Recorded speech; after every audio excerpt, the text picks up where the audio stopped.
Okay. ఇప్పుడు కొత్త some చూసాం. ఏంటట? a/b = c/d = 1/e. ఇప్పుడు ఈ ఫైండ్ అవుట్ చేయాలా. ఇప్పుడు నువ్వేం చేసావు? రైట్లో ఉన్నది లెఫ్ట్‌కి తెచ్చు. నీకు కావాల్సింది వేరియబుల్ ఎక్కడుంది?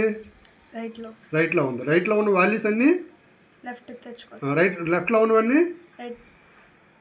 లెఫ్ట్లో ఉన్నవి రైట్‌కి రైట్ పంపించావు. a/b - c/d మొత్తం పంపిస్తావు.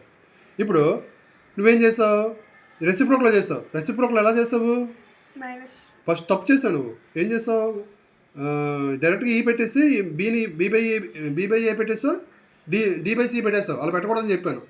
ఎప్పుడైతే ప్లస్లు మైనస్లు ఉన్నాయో అలా చేయకూడదు. ముందు ఎల్సిఎం చేసుకొని సింగిల్ ఆబ్జెక్ట్ చేసుకోవాలా.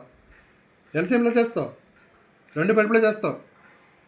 ఇక్కడ ఉన్న వాల్యూ దాంట్లో మల్టిప్లై చేస్తావు, ఇక్కడ ఉన్న వాల్యూ దీనికి మల్టిప్లై చేస్తావు. వచ్చిందా? ఇప్పుడు రివర్స్ చేయాలా.